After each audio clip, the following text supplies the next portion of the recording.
The Age of Knights was more than just silver and grey. Forget what you've seen or heard, because in this video we're digging into the Middle Ages, exploring about the knights.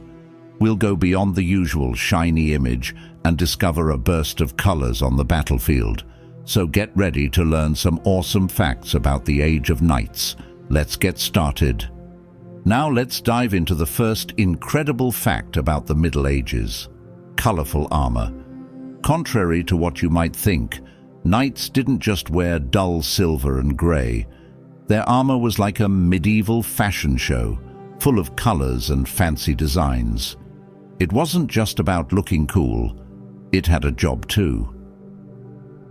In the chaos of battles, those bright patterns and colours helped knights and their buddies know who was who, so they didn't accidentally attack their own team. Imagine knights charging into battle, not just as shiny metal guys, but as a whole explosion of colours and symbols, telling their own unique stories. Knights weren't just warriors, they were walking, talking canvases of medieval art. And even their horses got in on the fashion fun with some bright barding. Now, let's joust our way into the next incredible fact about the Middle Ages. You know how we often picture jousting as this cool, choreographed show? Well, turns out it was a bit more hardcore than that. Jousting was like the extreme sport of the medieval world. Imagine knights on horses charging at each other with lances. It wasn't just for show. It was a real contest, and it had some serious consequences. Injuries during jousting tournaments weren't just a bruise or a scratch. We're talking concussions, life-threatening puncture wounds, and fractures. Even with all that fancy armor, a lance hit could cause internal injuries that were no joke. So, while we might think of knights as these invincible heroes, the reality was a constant danger for jousters. Jousting wasn't just about showing off skills, it was a brave face-off with the risk of serious harm. And the thrill of the crowd and the pursuit of honor didn't make the physical toll any lighter. Next up is alchemy and medieval science. In those medieval times, knights weren't just swinging swords. Some of them were diving into alchemy.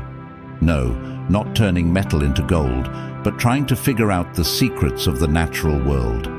Alchemists, including knights, were like the early scientists, mixing potions, playing with substances, and on a quest for something called the Philosopher's Stone, a magical thing that could give eternal life. While they never quite found it, their journey left a mark on science. These alchemists were like medieval mad scientists, blending symbolism with practical observations. They weren't just chasing after gold, they were uncovering the basics of chemistry and medicine. Our next incredible fact about the Middle Ages is about motte and bailey castles. Knights didn't just sit around in stone castles. They were all about these clever motte and bailey castles. Unlike those massive stone ones you usually see in movies, these were quick to build and strategic. Picture this: a raised hill, which is the motte, with a wooden tower on top and a courtyard at the bottom, that's the bailey. Simple, yet effective. The motte gave them an advantage, like a bird's eye view for surveillance and defense. Meanwhile, down in the bailey, there were stables and living quarters, all protected by a wall. These castles were like the Swiss Army knives of medieval defense, practical and adaptable. Did you know that there were also medieval sports? Knights weren't just about clashing swords, they knew how to have a good time too. One of their favorite pastimes was real tennis. No, not the one you play outside. It was indoors and had all sorts of funky court shapes. Knights would grab wooden rackets and a ball, aiming to score points against each other. It wasn't just about muscles, it needed skill and strategy. But it wasn't just nobility in on the fun. Villagers joined in too. Archery, wrestling, and various ball games were like the medieval Olympics, bringing communities together. Tournaments weren't just about battles, they were a chance for everyone to bond and enjoy some friendly competition. Crossbow controversy. All right, let's dig into the next incredible fact about the Middle Ages: crossbow controversy. So, knights weren't all in agreement about this thing called the crossbow. Traditional archers looked at crossbowmen with a bit of suspicion and maybe even some side-eye. Why? Because the crossbow was like the easy mode of archery. It didn't need as much training or strength as the longbow, and that raised some eyebrows. This controversy wasn't just talk, it spilled onto the battlefield. Crossbows could deliver powerful shots with less effort, and that got rulers worried. Some even thought about banning them from warfare, fearing they messed with the balance of power. But guess what? The crossbow stuck around. It became a symbol of progress, challenging the old ways and shaking up how wars were fought. In the midst of all the medieval religious stuff, there were these groups like the Cathars and Waldensians. They were the rebels, questioning the big boss, the Catholic Church. The Cathars were like, hey, this material world is bad, and we're all about asceticism and pure spirits. They weren't vibing with the Church's teachings on sacraments and hierarchy. Then there were the Waldensians, following Peter Waldo.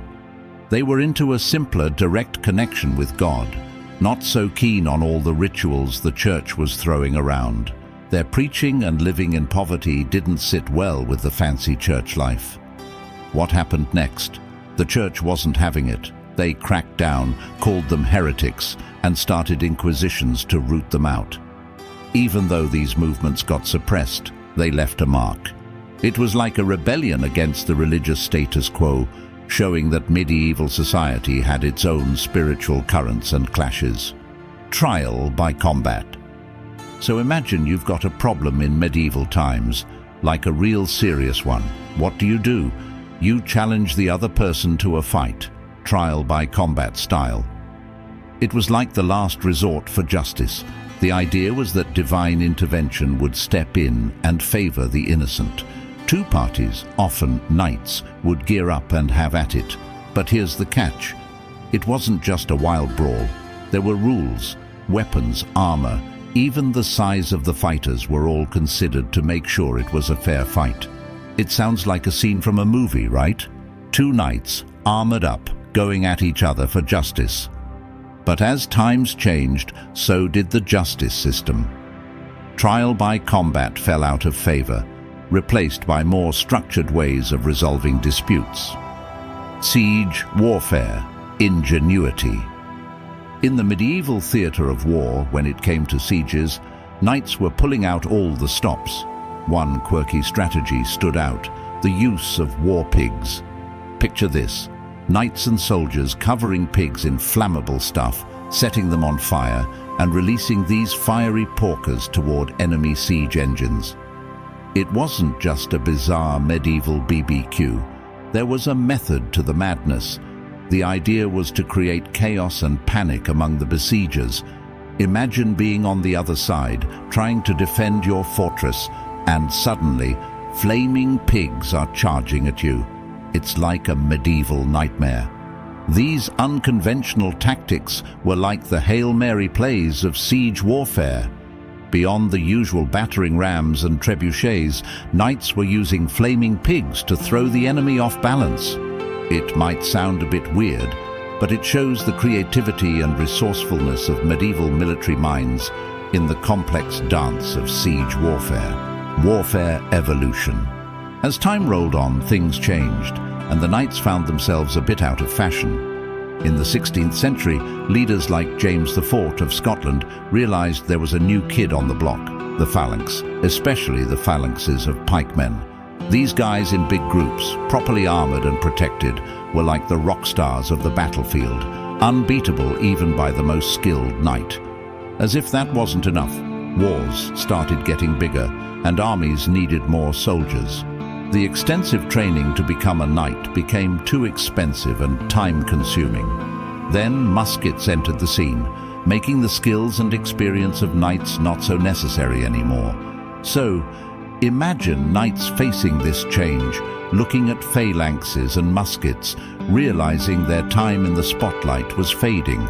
It was like the end of an era for these legendary warriors as warfare evolved. leaving them in the dust. And there you have it, some incredible facts about the Middle Ages, the Age of Knights.